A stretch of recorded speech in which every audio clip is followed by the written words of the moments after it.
हमारे जो स्थायी कर्मचारी हैं वह सड़कों पर हैं। हमारी जो डेली वेजर है यहाँ पर सबसे कम डेली वेजेस उनको मिल रही है। अगर यूटी, हम अपने पड़ोसी राज्यों की बात करें, यूटी की बात करें, पंजाब की मैं बात करूँ, आप यूटी की भी बात करें, लेकिन हाल ही में जब पंजाब में सरकार बनती है तो पहला फैसला मान सरकार का यही रहता है कि डेली वेजेस को उस दायरे में लाया जाए जिनसे उनके घर का खाना चल सके।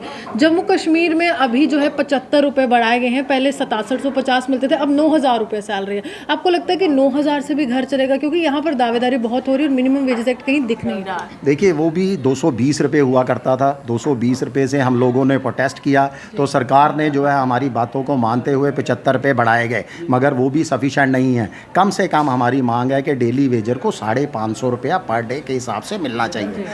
जहाँ एक तरफ महाराष्ट्र की राजनीति में नवनीत राणा और उद्धव ठाकरे के बीच में हनुमान चालीसा को लेकर एक विवाद चल रहा है, वहीं जम्मू कश्मीर इकाई तैयारियों में जुट चुकी है आगामी विधानसभा चुनाव के लिए। एक तरफ से परिसीमन आयोग का विरोध किया जा रहा है, लेकिन दूसरी तरफ से ये कहा जा रहा है कि चाहे डेली वेजर्स हो, कैजुअल लेबर्स हो, उनके लिए मिनिमम वेजेस एक्ट जो है वो लागू किया जाए और विभिन्न मुद्दे युवाओं से जो जुड़े हुए हैं उस पर ध्यान केंद्रित करने की हम कोशिश करेंगे अगर विधानसभा चुनावों में हम परचम लहराते हैं जीत का। मेरे साथ मनीष जी हैं, मीनाक्षी जी, इनसे जानने की कोशिश करेंगे क्या क्या मुख्य बिंदु रहेंगे अगर चुनावों में उतरती है शिवसेना बाला साहब ठाकरे जम्मू कश्मीर का।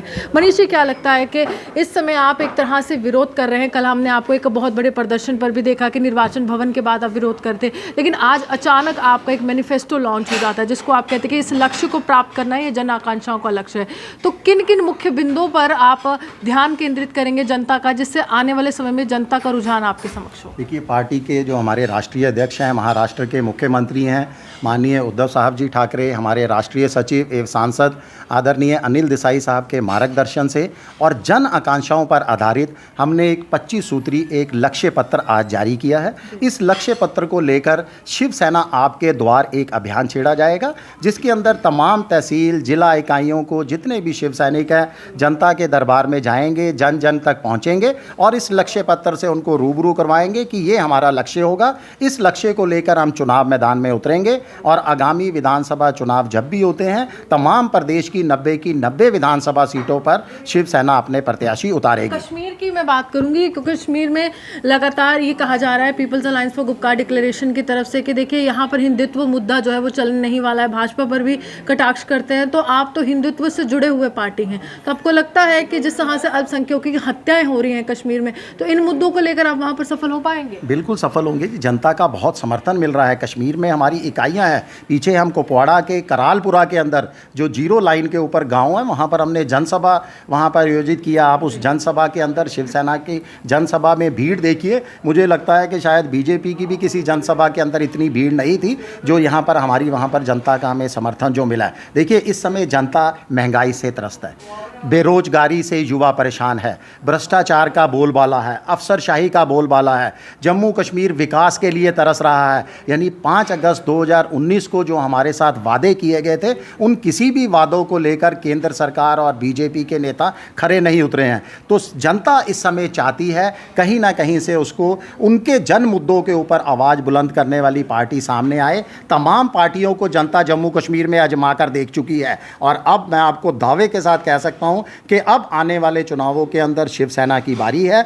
हम जो जन मुद्दों को जो लक्ष्य लेकर चल रहे हैं, मुद्दे हैं क्योंकि आपके पास मैनिफेस्टो है, वो आप पढ़कर सुना। मैं आपको बताता हूं बिना पढ़े भी, क्योंकि हमने ही जन मुद्दे पूरे बनाए हैं, जनता के बीच में जाके उनको एकत्रित किया है। देखिए, शिवसेना से जनता के हमें जो फीडबैक मिली है, जनता सबसे पहले तो जम्मू कश्मीर को राज्य का दर्जा बहाली की मांग करती है और राज्य का दर्जा बहाली हम चाहते हैं कि लोकतंत्र प्रक्रिया से पहले राज्य का दर्जा बहाली हो। उसके बाद जम्मू कश्मीर के भूपुत्रों के लिए, यहाँ की जो स्थानीय निवासी हैं उनके लिए हम चाहते हैं कि जम्मू कश्मीर की शिक्षा संस्थाओं के अंदर, नौकरियों के अंदर उनके लिए आरक्षण हो। निःशुल्क बिजली पानी हमारा मुख्य मकसद है, क्योंकि हम मुख्य मकसद इसलिए कि जम्मू कश्मीर के अंदर इतनी प्रोडक्शन है कि हम अपनी जो है क्षमता को पूरा कर सकते हैं। अपनी क्षमता के साथ साथ हम आधे देश को भी बिजली सप्लाई कर सकते हैं। तो क्यों ना जम्मू कश्मीर के लोगों को निःशुल्क बिजली पानी दिया जाए, क्योंकि ये हमारा हक है।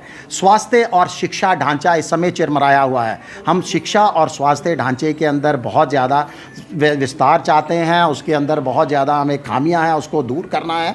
उसके बाद बेरोजगारी सबसे बड़ा मुद्दा है जिसका सरकार किसी भी तरफ से ध्यान नहीं दे रही। भी हम चाहते हैं, हमारा जो लक्ष्य है कि तहसील स्तर पर, जिला स्तर पर तकनीकी शिक्षा केंद्र खोले जाएंगे ताकि युवा आत्मनिर्भर बने, अपने लिए रोजगार के अवसर ला सके। इसके साथ ही महिलाओं के लिए हमारे पास मुद्दे हैं कि महिलाएं यहाँ पर पुलिस स्टेशन, महिला पुलिस स्टेशन खोले जाएं। हर जिले के अंदर, हर तहसील के अंदर महिलाओं को उच्च स्तरीय शिक्षा दी जाए। आपको ये देश पढ़कर हैरानी होगी कि जम्मू कश्मीर उन 5 राज्यों के अंदर है जहां पर महिलाओं की जो है, शिक्षित महिलाओं की दर सबसे कम है। तो इस तरह के 25 इश्यूज़ को लेकर देखिए, हमारे जो स्थायी कर्मचारी हैं वह सड़कों पर हैं। हमारी जो डेली वेजर है, यहाँ पर सबसे कम डेली वेजेस उनको मिल रही है। अगर यूटी, हम अपने पड़ोसी राज्यों की बात करें, यूटी की बात करें, पंजाब की मैं बात करूँ, आप यूटी की भी बात करें, लेकिन हाल ही में जब पंजाब में सरकार बनती है तो पहला फैसला मान सरकार का यही रहता है कि डेली वेजेस को उस दायरे में लाया जाए जिनसे उनके घर का खाना चल सके। जम्मू कश्मीर में अभी जो है 75 रुपये बढ़ाए गए हैं। पहले 6750 मिलते थे, अब 9000 रुपये सैलरी है। आपको लगता है कि 9000 से भी घर चलेगा? क्योंकि यहाँ पर दावेदारी बहुत हो रही है और मिनिमम वेजेस एक्ट कहीं दिख नहीं रहा है। देखिए, वो भी 220 रुपये हुआ करता था। 220 रुपये से हम लोगों ने प्रोटेस्ट किया तो सरकार ने जो है हमारी बातों को मानते हुए 75 रुपये बढ़ाए गए, मगर वो भी सफिशेंट नहीं है। कम से कम हमारी मांग है कि डेली वेजर को 550 रुपया पर डे के हिसाब से मिलना चाहिए। और जितने भी अस्थायी कर्मचारी हैं, देखिए उनके साथ वादा किया गया था उनको स्थायी करने का। कई 15 साल अपने वो इन नौकरियों के अंदर दे चुके हैं। आज उनके ऊपर बेरोजगारी की तलवार लटका दी गई है। कुछ रिटायर भी हो चुके हैं, कुछ रिटायर हो चुके हैं, बहुत सारे अपनी उम्र पार कर चुके हैं। अब वो किसी और नौकरी के अंदर नहीं जा सकते। तो सरकार का ये फर्ज बनता है कि जो भी सरकार ने उस समय इनके साथ वादे किए थे उनको अब जो मौजूदा सरकार है वो पूरा करे, क्योंकि ये सरकार का कर्तव्य है। इसके साथ ही महिलाओं के लिए बात कर रहा था कि महिलाओं के लिए हम चाहते हैं कि सार्वजनिक वाहनों के अंदर उनको जो है निःशुल्क सफ़र की सुविधा दी जाए। यानी इन तमाम हर हमने पक्ष को, हर उसको जात को, हर धर्म को, हर तरह के लक्ष्य यहाँ पर निर्धारित किए गए जो जनता से हमें फीडबैक मिली थी, और इसको लेकर हम जनता के बीच जाएंगे। और जन आकांक्षाओं के ऊपर हमें पूरी उम्मीद है कि जनता इस बार शिवसेना के प्रत्याशियों को चुनेगी और अपना पूरा सहयोग देगी। मीनाक्षी जी, आपसे जानना चाहूँगी, महिलाओं के लिए लगातार आप आवाज़ भी उठाती रही हैं और आपने पहले भी कहा था कि देखिए पब्लिक ग्रीवेंसेस की बात होती है लेकिन वुमेन ग्रीवेंसेस की बात नहीं होती, और आपने कहा था महिलाओं के लिए हम पूरी तरह से तत्पर हैं, हम मदद करेंगे। लेकिन ये जो जन आकांक्षाएँ बनती हैं, जब इस तरह की बातें आप करती हैं, तो कितनी महिलाओं के सर्वे के बाद आप इतनी महिलाओं से मिली कि आपको लगता है कि ये बहुत ज़रूरी है इस समय? देखिए, काफ़ी महिलाओं से हमारी मुलाकात होती रहती है। अपने मोहल्ले में देख लीजिए, आगे पीछे देख लीजिए, महिलाओं के मुद्दे को ही उनसे पूछ के उनकी राय लेके महिलाओं के मुद्दे को ही हम आगे लेकर आते हैं। जैसे कि सरकारी वाहनों में सफ़र निःशुल्क होना चाहिए महिलाओं के लिए, उच्च स्तरीय शिक्षा निःशुल्क होनी चाहिए, जैसे कि सिंगल गर्ल चाइल्ड स्कूल तक तो फ्री दिया जाता है।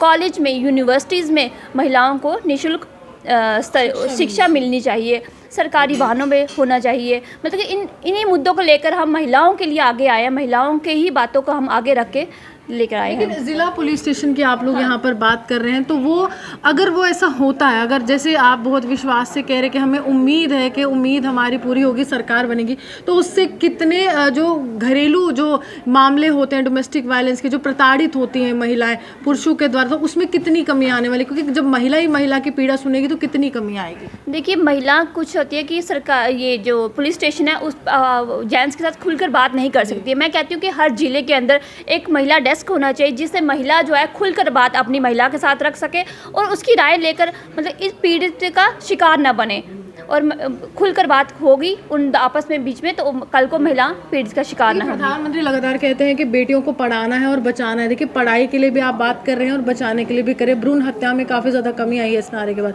लेकिन जब एक महिला पढ़ जाती है, आज भारत के हालात ऐसे हैं कि आर्थिक संकट से भारत जूझ रहा है, तो आर्थिक रूप से जब जूझ रहा है तो रोज़गार बहुत ज़्यादा ज़रूरी है। लेकिन महिलाओं को आप क्या आवाज़ बुलंद करेंगी? इनको भी रोज़गार या बेरोज़गारी भत्ता जो है दिया जाए। अगर रोज़गार नहीं दे सकते तो बेरोज़गारी भत्ता ही दे दीजिए। हमारे प्रधानमंत्री मोदी जी तो आवाज़ यही उठाते हैं कि बेटी बचाओ बेटी पढ़ाओ, तो हम कहते हैं जो बेटी पढ़ रही है, पढ़ चुकी भी है, वो बेरोज़गार है, उनको बेरोज़गारी भत्ता मिलना चाहिए। क्योंकि वो अगर बेरोज़गार कुछ तो उनको मिलना चाहिए। वो पढ़ लिख कर घर बैठी हुई, उनको बेरोज़गारी भत्ता ज़रूरी है। देखिए साहब, तमाम पढ़े लिखे जितने भी बेरोजगार युवा हैं, लड़के हैं, लड़कियां हैं, उनके लिए हमने बेरोजगार भत्ते की मांग की है और वादा करते हैं हम कि बेरोजगार भत्ता देंगे। देखिए, महिला सशक्तिकरण की मांग बात बताई जाती है प्रधानमंत्री जी द्वारा, बीजेपी सरकार द्वारा, मगर जमीनी स्तर पर कुछ भी नहीं हो रहा। मनाया जाता है। सुरक्षा बलों के अंदर, पुलिस सुरक्षा बलों के अंदर केंद्र सरकार ने 33% महिलाओं के लिए आरक्षित किया है, मगर जम्मू कश्मीर 15% के बाद रुक चुका है। हमारी ये भी मांग है कि उसको 15% को बढ़ा के कम से कम यूटी की तर्ज पर केंद्र सरकार के निर्देशों का तो पालन किया जाए, उसको 33% किया जाए ताकि महिलाओं की भागीदारी इसके अंदर बढ़े। और मात्र जम्मू कश्मीर ऐसा स्टेट है, ऐसा राज्य है, अगर कश्मीर खिते की बात करें, जहां पर महिलाओं के लिए कोई भी सुविधा नहीं है। यहां तक कि महिलाओं के ब्यूटी पार्लर नहीं खोलने दिए जा रहे, वहां पर सिनेमा घर तक नहीं खोलने दिए जा रहे, ताकि महिलाएं जो है अपना दिल भी बहला सकें। अपना जो है, जो महिलाओं के लिए तमाम जितने भी मुद्दे हैं, महिलाओं के हो गए, युवाओं के हो गए, तमाम जनता के मुद्दों को हम आगे लेकर आएंगे और जनता की कसौटी पर खरे उतरने का हर प्रयास करेंगे। देखिए, साफ तौर पर जनता की कसौटी पर खरा उतरना बहुत ज़्यादा ज़रूरी है, क्योंकि जहां